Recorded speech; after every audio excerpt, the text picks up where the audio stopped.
Hi, my name is Sheila. Welcome back to Handbook for the New Paradigm, volumes 1, 2, 3. We are in volume 3, Becoming, on page 313, if you're following along, session or transmission number 25. And it begins, it is necessary for those who choose to become involved in this process to make a firm commitment to change the perspective through which their life experience is viewed. Notice it, for me, I see this as saying that it's important for each individual to work on themselves, right?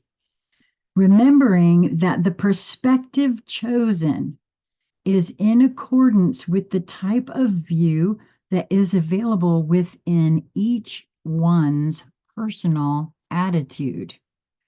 This view is either observed stubbornly through a singular one way only focal point that rules out all other possible choices, or it can allow for realizing that other points of view are available. And guess what? My opinion or belief about that subject has no bearing on whether or not it's true or not true or even worth somebody's time, right? It's each's decision on that. I'm going to read that again. This view is either observed stubbornly through a singular one way only focal point that rules out all other possible choices, or it can allow for realizing that other points of view are available. It is possible to think in terms of what is true being at the center of a circle and 360 degrees of possibilities existing. Beyond that lies the ability to expand further into a holographic conceptual understanding in which truth is at the center of a sphere and almost immeasurable number of infinite, I said infinite, apparently I was adding that, an immeasurable number of possible viewpoints exist. Yes, because I've said many times each vessel is a point of awareness of the all that is, right? And so, of course, it's like standing in the middle and only being able to see out through this porthole of the 360 degree of possibility. All of this right here is my experience. All of that back there that I can't see or I don't turn around to see, just because I don't see it or don't feel it, don't understand it, doesn't mean that it's not there, right? That's what I take this to mean. Through this change in attitude, what is known as judgment becomes choices. This is why I want to have the conversation about morality, right? One man's morality is another man's, huh? What are you talking about? Through this change in attitude, what is known as judgment becomes choices. It allows for others to observe and choose, and it encourages the self to quest for more perspectives and a broadened experience. The allowance for other possibilities to exist expands the life experience and brings the being into the flow of expansive energy that is the source of all that is, as it understands itself through knowledge acquired and lived into wisdom through individual experience. It is difficult to comprehend that each life experience contributes to the composite that differentiates itself so that it can then gather those scattered experiences back into itself in a meaningful way. I feel like that's why I've always referred to myself as a puzzle piece collector, right? By approaching the quest of my life and the quest of, well, who am I really, right? You collect those puzzle pieces. It can only be interpreted through intelligent beings observing their experiences and drawing conclusions, which is another way of saying experiencing knowledge acquired into the wisdom of understanding. This happens in both separated individual experience and conclusions, as well as group and mass group experience data gathered and processed. Quote, the quote, mind intelligence capable of doing this is beyond the scope of its infinite awareness to comprehend. It is only necessary to be aware that the process is part and parcel of who and what each is. Infinite possibility is constantly being contemplated and investigated. Each and all are the instruments through which this process is going on. A point of the awareness of the Godhead experiencing itself in the physical reality. Each and all are the instruments through which this process is going on. Thus, it is important to understand there is no sin or error, only experience to be lived into the wisdom of understanding and infinity in which to do it. However, when through wisdom gained, there are those who wish to bring an experience to its conclusion, as do the humans on this planet, then it is possible for knowledge to be made known to those asking so that new choices are available.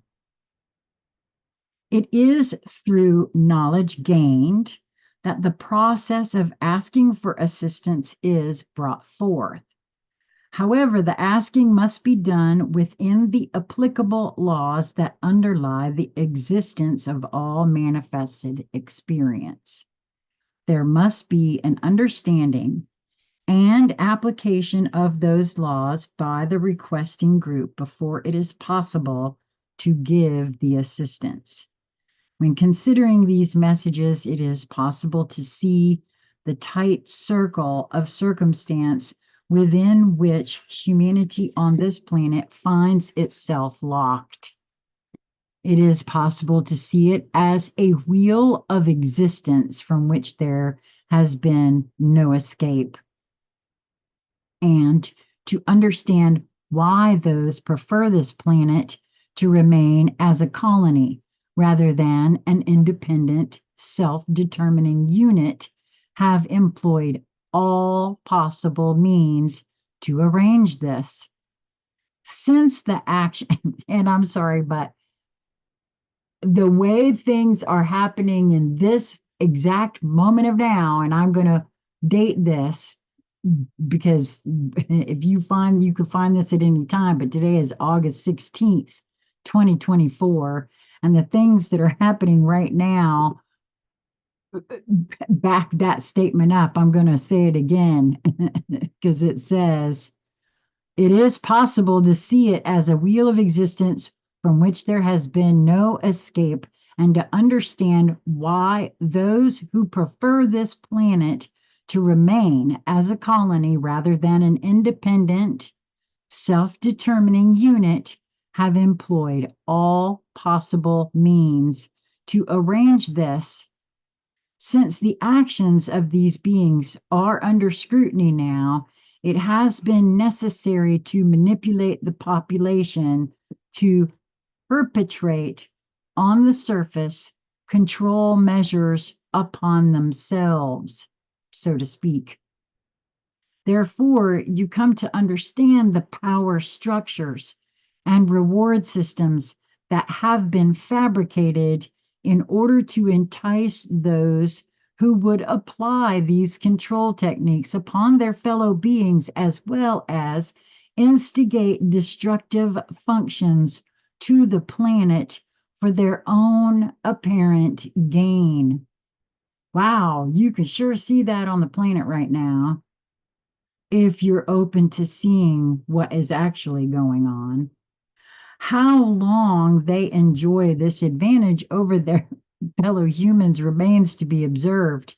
It is to be noticed how often those who have, quote, outlived their usefulness and know the inner workings of the conspiracy to control seem to come to some interesting ends.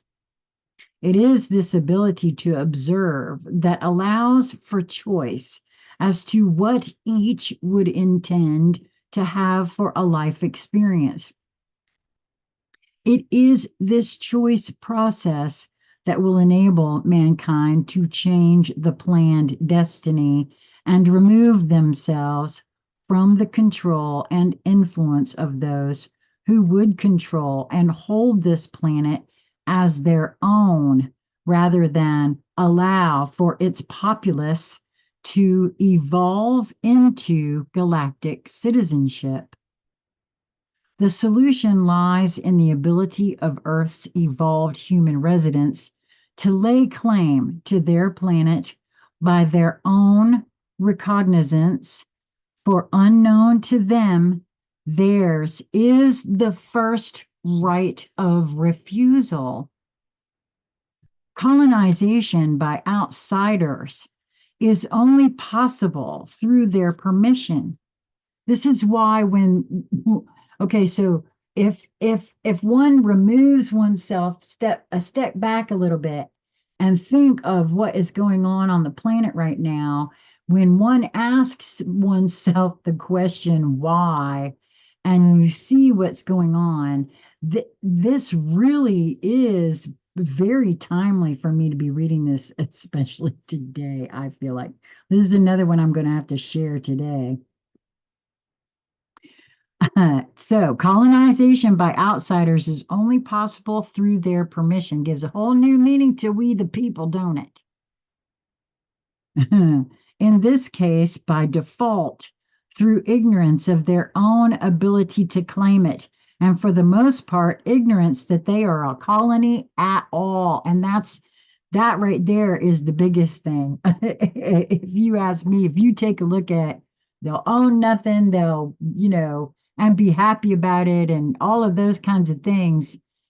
If you put all of that together with what this is saying, it's very easy to see as far as I'm concerned. And I just want to go on record as a human and say, I claim my birthright. And I want others to join me in that. It's a sovereign thing that one must do. But there's a lot of self-responsibility, accountability to becoming sovereign. Considering the carefully documented historical evidence of alien presence on this planet for millennia that is now available in print, and the myriad of, quote, UFO sightings, how this foreign presence goes without understanding is illogical and beyond comprehension by all outside observers. It is as though Earthlings are totally fixated on continuing to accept slavery and control, except for those few upon which the hope of the survival of humanity and the planet now depends. Quote, may the force be with you. And that's the end of session number 25. I'll be right back with session number 26. I'm doing some recording today, so there will be at least 4. Until we meet again, be well, my friends.